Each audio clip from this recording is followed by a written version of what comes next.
ಶ್ರೀ ಗುರುಭ್ಯೋ ನಮಃ ಹರಿ ಓಂ ಪೂಜ್ಯಾಯ ರಾಘವೇಂದ್ರಾಯ ಸತ್ಯಧರ್ಮರತಾಯ ಚ ಭಜತಾಂ ಕಲ್ಪವೃಕ್ಷಾಯ ನಮತಾಂ ಕಾಮಧೇನವೇ. ಸಮಸ್ತ ಶ್ರೀ ಸರಳ ಪರಿಹಾರ ಜ್ಯೋತಿಷಾಲಯ ಸದಸ್ಯರೆಲ್ಲರಿಗೂ ಈ ನಿಮ್ಮ ರಾಘವೇಂದ್ರ ಹರಿತ ಸಗುರುಜಿ ಮಾಡುವ ನಮಸ್ಕಾರಗಳು. ಈ ದಿನ ನಾವು ಜೂನ್ ತಿಂಗಳ ಮಾಸಿಕ ಭವಿಷ್ಯ ಮೇಷರಾಶಿಯಿಂದ ಮೀನರಾಶಿವರೆಗೂ ಏನೆಲ್ಲ ಅನುಕೂಲತೆಗಳಿದೆ, ಏನೆಲ್ಲ ಅನಾನುಕೂಲತೆಗಳಿದೆ, ವಿಶೇಷ ಹಬ್ಬ ಹರಿದಿನಗಳೇನು, ಮತ್ತು ಈ ಒಂದು ಜೂನ್ ತಿಂಗಳಲ್ಲಿ ಬರ್ತಕ್ಕಂತಹ ವಿಶೇಷ ದಿನಗಳಾಗಿರ್ಬೋದು, ಮತ್ತು ರಾಶಿಗಳನುಗುಣವಾಗಿರ್ತಕ್ಕಂತಹ ದೋಷಗಳಿಗೆ ಅಥವಾ ಸಮಸ್ಯೆಗಳಿಗೆ ಪರಿಹಾರಗಳು ಯಾವೆಲ್ಲ ರೀತಿಯಲ್ಲಿರುತ್ತೆ ಈ ಒಂದು ದಿನ ನಾವು ತಿಳಿದುಕೊಳ್ಳೋಣ. ಸೊ ಈ ಒಂದು ಜೂನ್ 2026 ಒಂದು ಭವಿಷ್ಯ ದ್ವಾದಶ ರಾಶಿಗಳ ಮೇಷರಾಶಿಯಿಂದ ಮೀನರಾಶಿಯವರೆಗೂ. ಅದಕ್ಕಿಂತ ಮುಂಚಿತವಾಗಿ ಇನ್ನೂ ನಮ್ಮ ಚಾನಲನ್ನು ಅಂದರೆ SSP ಜ್ಯೋತಿಷಾಲಯ ಚಾನಲನ್ನು ನೀವು ಸಬ್ಸ್ಕ್ರೈಬ್ ಮಾಡ್ಕೊಂಡಿಲ್ಲ ಅಂದರೆ ಸಬ್ಸ್ಕ್ರೈಬ್ ಮಾಡ್ಕೊಳ್ಳಿ. ಇನ್ನೂ ಹೆಚ್ಚಿನ ಆಧ್ಯಾತ್ಮಿಕ ವಿಷಯಗಳು ಮುಂದಿನ ದಿನಗಳಲ್ಲಿ ಬರುವಂಥದ್ದಾಗುತ್ತೆ ಅಂತ ತಿಳಿಸುತ್ತಾ ಬನ್ನಿ. ಹಾಗಾದರೆ ಈ ಒಂದು ಜೂನ್ ತಿಂಗಳಲ್ಲಿ ಏನೆಲ್ಲ ವಿಶೇಷತೆ ದಿನಗಳು ಒಳಗೊಂಡಿರುತ್ತೆ ಮೊದಲು ಅದು ತಿಳ್ಕೊಳ್ಳೋಣ. ಅದೇ ರೀತಿ ಗೃಹ ಸಂಚಾರ, ಏಕೆಂದರೆ ಅದು ತುಂಬ ಪ್ರಮುಖವಾಗಿರ್ತಕ್ಕಂಥದ್ದು. ಒಂದು ರಾಶಿಯ ಅನುಗುಣವಾಗಿ ನಾವು ಭವಿಷ್ಯ ಹೇಳಬೇಕಾದ್ರೆ ಪ್ರಸ್ತುತ ಅಂದರೆ ಈ ಒಂದು ತಿಂಗಳಲ್ಲಿ ಯಾವೆಲ್ಲ ಗ್ರಹಗಳ ಸಂಚಾರ ಬದಲಾವಣೆ ಆಗುತ್ತೆ ಮತ್ತು ಏನೆಲ್ಲ ವಿಶೇಷ ದಿನಗಳು ಇರುತ್ತೆ ಆ ಒಂದು ಎಲ್ಲ ಒಳಗೊಂಡಂತೆ ಭವಿಷ್ಯವನ್ನು ಹೇಳಲಾಗುತ್ತೆ. ಹಾಗಾದರೆ ಬನ್ನಿ, ಈ ತಡ ಮಾಡೋದೇ ಬೇಡ. ಈ ಒಂದು ತಿಂಗಳಲ್ಲಿ ಗ್ರಹ ಸಂಚಾರ ಯಾವ ರೀತಿ ಇರುತ್ತೆ.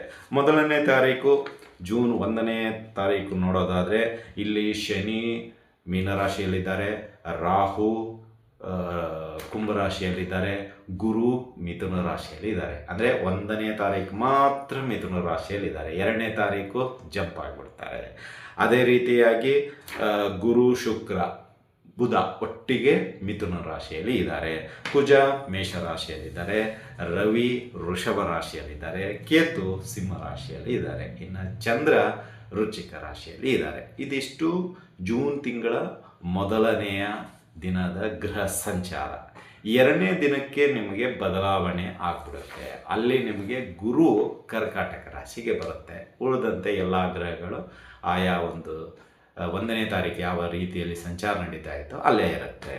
ಇನ್ನು ತದನಂತರ ಏನಾಗುತ್ತೆ ಅಂದರೆ 9ನೇ ತಾರೀಕು ಮತ್ತೆ ಬದಲಾವಣೆ ಆಗುತ್ತೆ. ಅಲ್ಲಿ ಶುಕ್ರನು ಕೂಡ ಕರ್ಕಾಟಕ ರಾಶಿಗೆ ಬರ್ತಾರೆ. ಅಂದರೆ ಇಲ್ಲಿ ಶುಕ್ರ ಗುರು ಇಬ್ಬರು ಒಟ್ಟಿಗೆ ಕರ್ಕಾಟಕ ರಾಶಿಗೆ ಬರುವಂಥವ್ರು ಆಗ್ತಾರೆ. ಅಂದರೆ ಇಲ್ಲಿ 2ನೇ ತಾರೀಕು ಗುರು ಮಿಥುನದಿಂದ ಕರ್ಕಾಟಕ ಹೋಗ್ತಾರೆ, 9ನೇ ತಾರೀಕು ಶುಕ್ರ ಮಿಥುನ ರಾಶಿಯಿಂದ ಕರ್ಕಾಟಕ ರಾಶಿಗೆ ಬರುವಂಥವ್ರು ಆಗ್ತಾರೆ.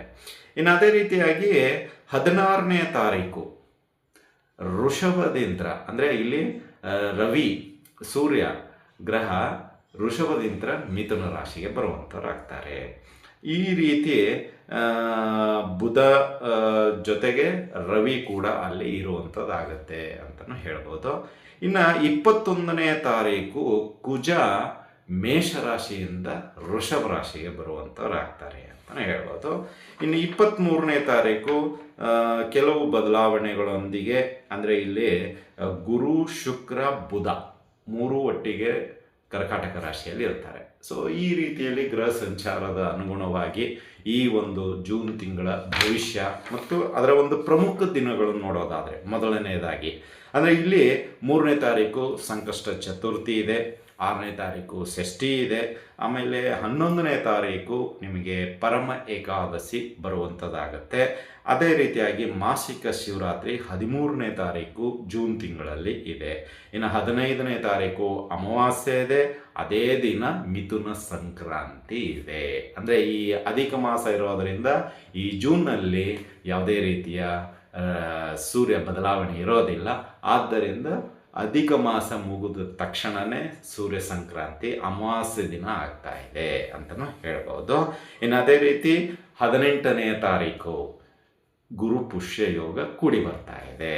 ಸೊ ಈ ಒಂದು ಗುರು ಪುಷ್ಯ ಯೋಗದ ವಿಶೇಷ ನಿಮಗೆ ತಿಳಿಸ್ಕೊಟ್ಟಿದ್ದೀನಿ. ಅದೇ ರೀತಿಯಾಗಿ ನೀವು ಆ ಒಂದು ಆಚರಣೆಯನ್ನು ಮಾಡಿದರೆ ಇನ್ನೂ ಒಳ್ಳೆಯದು. ಇನ್ನು 25ನೇ ತಾರೀಕು ನಿರ್ಜಲ ಏಕಾದಶಿ ಇದೆ.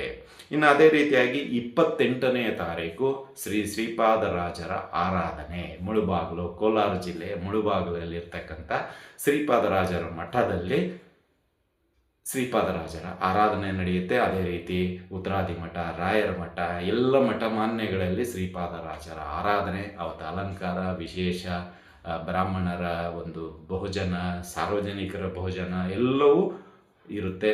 ಸೊ ಆ ದಿನ ಸಾಧ್ಯವಾದರೆ ಮುಳುಬಾಗಿಲು ಮಠಕ್ಕೆ ಹೋಗಿ ಬನ್ನಿ. ಆ ಗುರುರಾಯರ ಮತ್ತು ಆ ಶ್ರೀಪಾದರಾಯರ ಆಶೀರ್ವಾದ ಸಿಗುವಂಥದ್ದಾಗತ್ತೆ. ಇನ್ನು 29ನೇ ತಾರೀಕು ಕಾರು ಹುಣ್ಣಿಮೆ ಇದೆ. ಸೊ ಇದಿಷ್ಟು ಈ ಒಂದು ಜೂನ್ ತಿಂಗಳಲ್ಲಿ ಬರ್ತಕ್ಕಂತಹ ವಿಶೇಷ ದಿನಗಳು ಮತ್ತು ಗ್ರಹ ಸಂಚಾರದ ಒಂದಿಷ್ಟು ಮಾಹಿತಿಯನ್ನು ಹಂಚಿಕೊಂಡಿದ್ದೇವೆ. ಇದರ ಆಧಾರಗನುಗುಣವಾಗಿ ನಾವು ದ್ವಾದಶ ರಾಶಿಗಳ ಭವಿಷ್ಯವನ್ನು ನೋಡೋಣ ಬನ್ನಿ.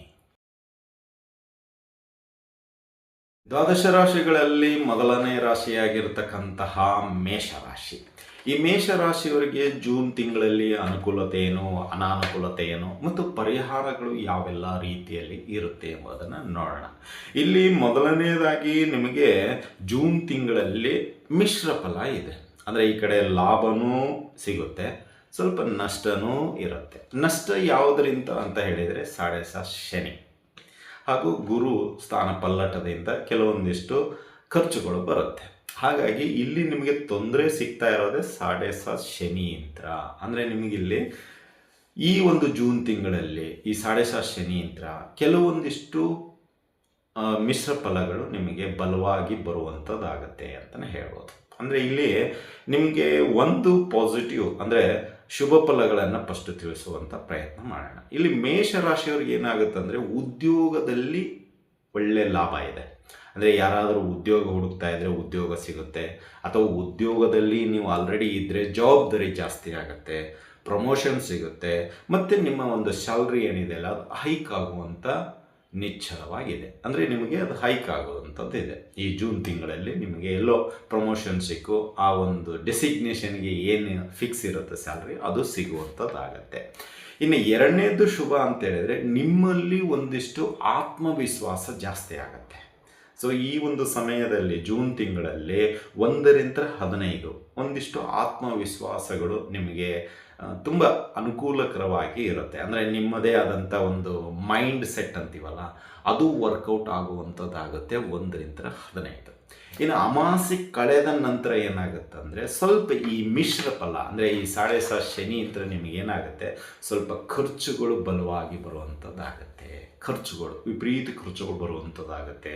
ಒಂದಿಷ್ಟು ಮಾತುಗಳಿಗೂ ಕೂಡುವಂಥದ್ದಾಗತ್ತೆ. ಅಂದರೆ ಈಗ ಖರ್ಚುಗಳಿಗೆ ಇಷ್ಟು ಯಾಕೆ ಖರ್ಚು ಬರುತ್ತೆ, ಹಾಗೆ ಹೀಗೆ, ಅದು 10 ರೂಪಾಯಿ 20 ರೂಪಾಯಿ ನೀನೇ ಹೋಗಿ ತೊಗೊಂಡು ಬಾ, ಈ ರೀತಿ ಎಲ್ಲ ವಾದ ವಿವಾದಗಳು ನಡೆಯುತ್ತೆ ಖರ್ಚಿಗೋಸ್ಕರ. ಅಂದರೆ ನೀವು ಉಳಿತಾಯಕ್ಕಾಗಿ ಅವರನ್ನು ಬೈತಾ ಇರ್ಬೋದು, ಬಟ್ ಅವರು ನಿಮ್ಮನ್ನು ನೆಗೆಟಿವ್ ಆಗಿ ತಿಳ್ಕೊಳ್ತಾರೆ.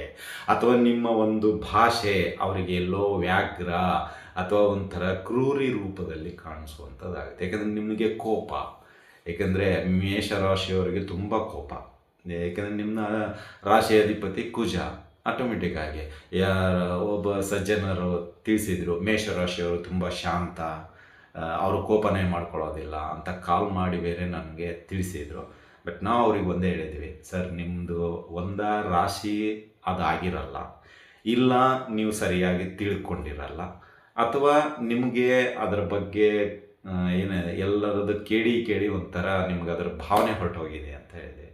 ಅವರು ಹಾಗೆ ಹೀಗೆ ಮಾತಾಡಿ ಫೋನ್ ಕಟ್ ಮಾಡಿಬಿಟ್ರು. ಅಂದರೆ ಇಲ್ಲಿ ನಾವು ಹೇಳೋದು ನಿಮಗಿಷ್ಟೇ, ಇದು ಗೋಚಾರ ಫಲ, ಗ್ರಹಚಾರ ಫಲ ಬೇರೆ ಇರುತ್ತೆ.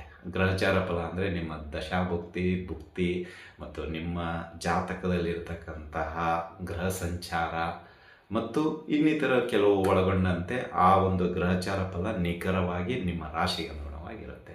ಇಲ್ಲಿ ನಾವು ಹೇಳ್ತಾ ಇರೋದು ಗೋಚಾರ ಫಲ ಅಂದರೆ ಸಾಮೂಹಿಕ. ಸೊ ಇಲ್ಲಿ ಸಾಮೂಹಿಕವಾಗಿಯೂ ಕೂಡ ನಿಮಗೆ ಒಳ್ಳೆಯ ಫಲಿತಾಂಶನೇ ಇರುತ್ತೆ, ಬಟ್ ನಿಮ್ಮ ರಾಶಿ ಅದು ಆಗಿರಲ್ಲ. ಹಾಗಾಗಿ ನಿಮಗೆ ಅದರ ಮಾಹಿತಿ ಬೇಕಾದರೆ ಖಂಡಿತವಾಗಿ ಕಾಲ್ ಮಾಡಿ, ಆದರೆ ಉದಂಡವಾದವನ್ನು ಮಾಡಲು ಕಾಲ್ ಮಾತ್ರ ಮಾಡಲಿಕ್ಕೆ ಹೋಗಬೇಡಿ. ಏಕೆಂದರೆ ನಿಮಗೆ ಸಮಯ ಇರ್ಬೋದು, ನಮಗೂ ಸಮಯ ಸ್ವಲ್ಪ ಎಲ್ಲೋ ಅಡ್ಜಸ್ಟ್ ಆಗ್ತಾ ಇಲ್ಲ ಇತ್ತೀಚೆಗೆ. ಹಾಗಾಗಿ ಸಮಯನ ವ್ಯರ್ಥ ಮಾಡಬೇಡಿ ಅಂತ ತಮ್ಮಲ್ಲಿ ಒಂದು ಕಳಕಳಿಯ ಮನವಿ ಅಷ್ಟೇ.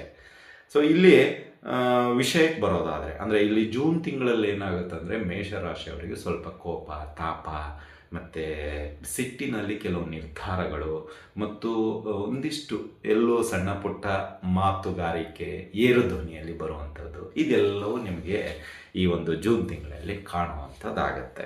ಇನ್ನು ಅದೇ ರೀತಿಯಾಗಿ ವ್ಯಾಪಾರದಲ್ಲಿ ಒಳ್ಳೆಯ ಲಾಭ ತೆಗಿತೀರಾ, ಮತ್ತು ನಿಮಗೆ ವ್ಯಾಪಾರ ಅಪ್ಗ್ರೇಡ್ ಮಾಡಲಿಕ್ಕೆ ಬ್ಯಾಂಕ್ನಲ್ಲಿ ಕೆಲವೊಂದಿಷ್ಟು ಸಪೋರ್ಟಿವ್ ಆಗಿ ಫೈನಾನ್ಸ್ ಸಪೋರ್ಟು, ಅಡ್ವೈಸು, ಮತ್ತೊಂದು ಮಗದೊಂದು ಎಲ್ಲವೂ ಸಿಗುವಂಥದ್ದಾಗತ್ತೆ.